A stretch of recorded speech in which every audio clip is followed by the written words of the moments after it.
অস্ট্রেলিয়ার বিপক্ষে ইংল্যান্ডের আসন্ন সাদা বলে সিরিজে বিবেচিত হননি। এতেই নিজের ভবিষ্যৎ সম্পর্কে ধারণা পেয়ে গেছেন মঈন আলী। সব ধরনের আন্তর্জাতিক ক্রিকেট থেকে অবসর নেওয়ার সিদ্ধান্ত নিয়েছেন ৩৭ বছর বয়সী অলরাউন্ডার। গত টি-20 বিশ্বকাপে গায়ানায় ভারতের বিপক্ষে সেমিফাইনালের ম্যাচটাই হয়ে থাকলো মঈন আলীর ইংল্যান্ডের জার্সিতে শেষ ম্যাচ।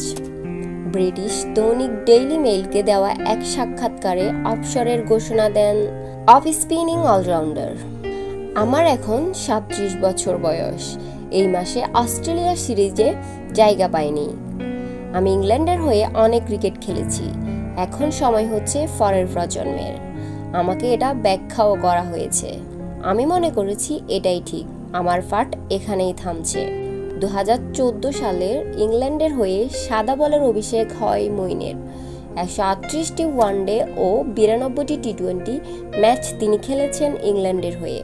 ওই বছরই শ্রীলঙ্কার বিপক্ষে লর্ডসে তার টেস্টের অভিষেক হয়। এরপর সব মিলিয়ে ইংল্যান্ডের হয়ে ৬৮টি টেস্ট খেলেছেন তিনি। ৩ সংস্করণ মিলিয়ে করেছেন ৬,৬৭৮ রান।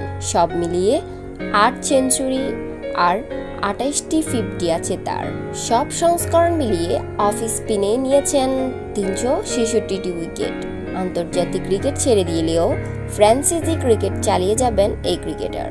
খেলা ছাড়ার পরও কোচিং ক্যারিয়ার গড়তে আগ্রহী তিনি। বর্তমানে ক্যারিবিয়ান প্রিমিয়ার লিগে গায়ানার অ্যামাজন ওয়ারিয়র্সের হয়ে খেলেছেন তিনি। আমি ফ্র্যাঞ্চাইজিতে খেলবো, কারণ এখনো ক্রিকেটটা খেলতে ভালোবাসি, কিন্তু এরপর কোচিং করাতে চাইবো, সেরা একজন হতে চাইবো এই ভূমিকায়। আমি ব্র্যান্ডন ম্যাককালামের কাছ থেকে অনেক কিছু শিখতে পারি।